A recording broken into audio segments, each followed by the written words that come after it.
Todo el mundo habla de Palestina, pero casi nadie entiende por qué esta tierra sangra desde hace más de 100 años. Para algunos es una tierra santa, para otros un pedazo estratégico del mapa. Para los que allí nacen es su única patria, aunque ésta cambie de nombre, de dueño y de fronteras con cada década. Pero todo empieza con una promesa, o mejor dicho, con demasiadas promesas. Estamos en el siglo XX, principios. El Imperio Otomano, que durante siglos gobernó estas tierras, comienza a desmoronarse. Europa huele la oportunidad. Reino Unido y Francia, dos potencias coloniales acostumbradas a dibujar el mundo con regla y tinta, ya planean repartirse el botín.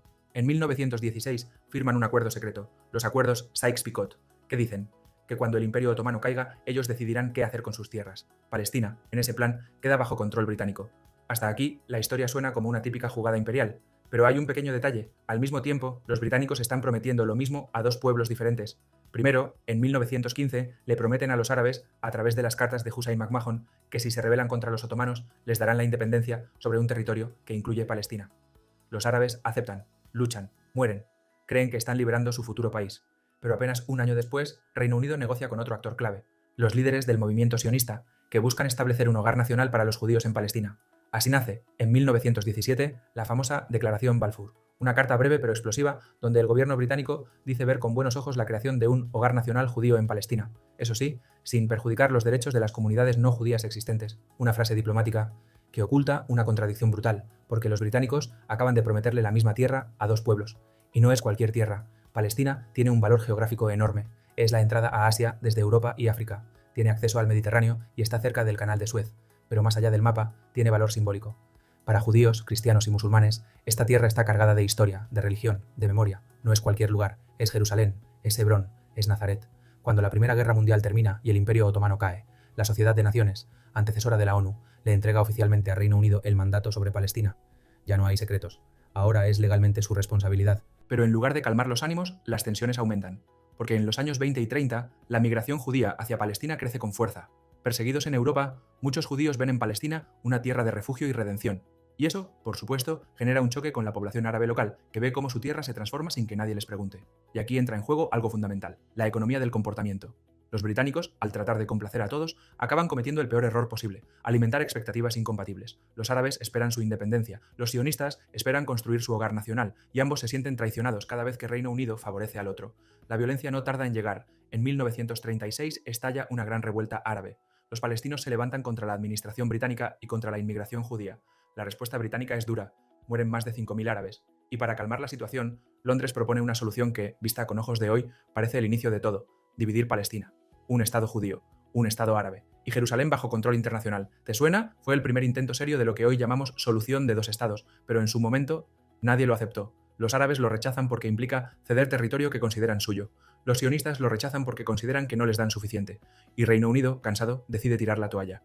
En 1947 cede el asunto a la recién nacida ONU, y aquí es donde el conflicto da un giro irreversible. La ONU propone, de nuevo, un plan de partición, esta vez más elaborado. Palestina se dividiría en dos estados, uno judío, otro árabe. Los judíos aceptan, los árabes no.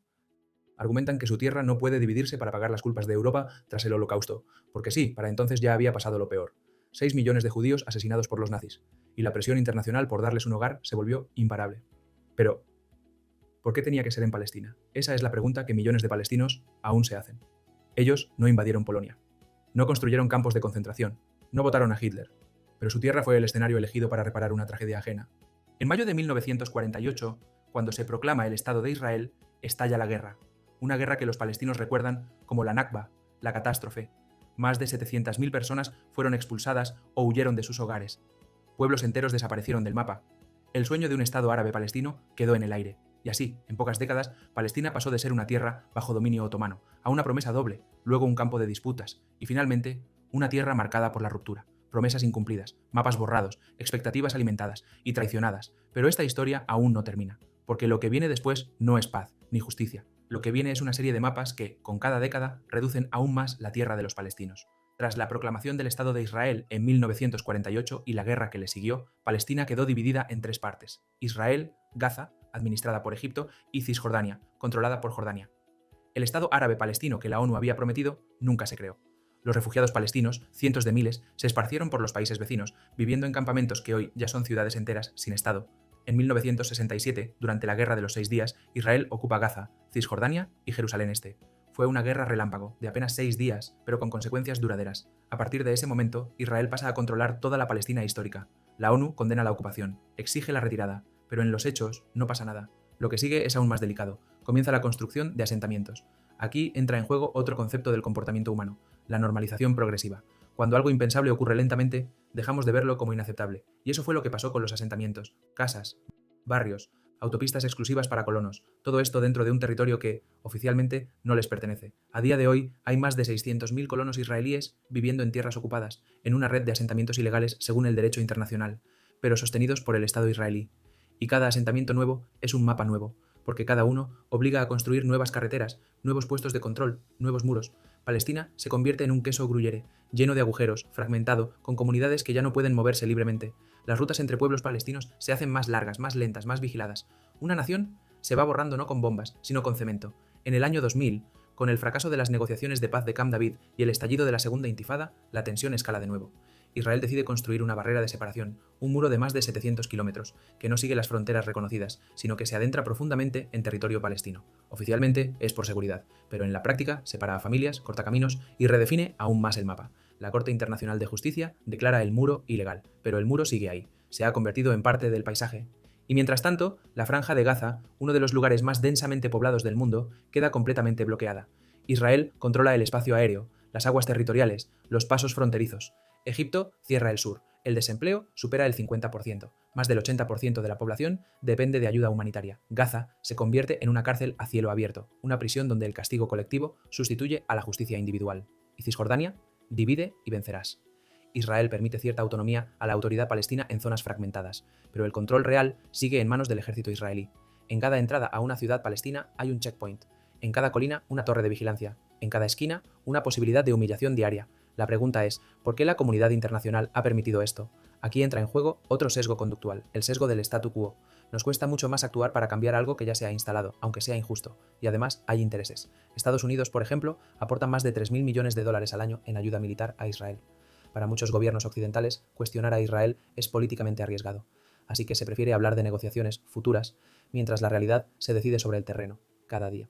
Pero los mapas no mienten. Comparar un mapa de Palestina de 1947 con uno actual es un ejercicio de shock visual. De un territorio continuo se pasa a pequeños enclaves rodeados, de un estado potencial a una serie de fragmentos desconectados, de una promesa a una colección de zonas A, B y C que ni siquiera forman una unidad política. Hoy, Palestina está más dividida que nunca. Internamente, con tensiones entre Fatah en Cisjordania y Hamás en Gaza, y externamente, con un proceso de paz paralizado, con nuevos acuerdos de normalización entre Israel y países árabes, sin incluir a los palestinos. Porque esa es la paradoja final. Se habla de paz en mesas donde Palestina ya no está invitada. Y aún así, hay algo que no se ha podido borrar, la identidad. El mapa puede cambiar, las casas pueden ser demolidas, los árboles arrancados, pero la memoria no se expropia. Cada piedra, cada calle, cada historia contada por una abuela a su nieto, mantiene vivo lo que el mundo ha querido archivar como problema insoluble. Palestina, al final, no es solo una cuestión territorial, es una herida abierta en la conciencia colectiva. Un ejemplo de cómo las promesas incumplidas, los intereses estratégicos y la indiferencia internacional pueden destruir no solo un país, sino la confianza en la justicia. Y ahora que conoces la historia detrás del mapa, la pregunta es, ¿quién tiene el poder de dibujar el próximo? Porque a veces, resistir es simplemente negarse a desaparecer del papel.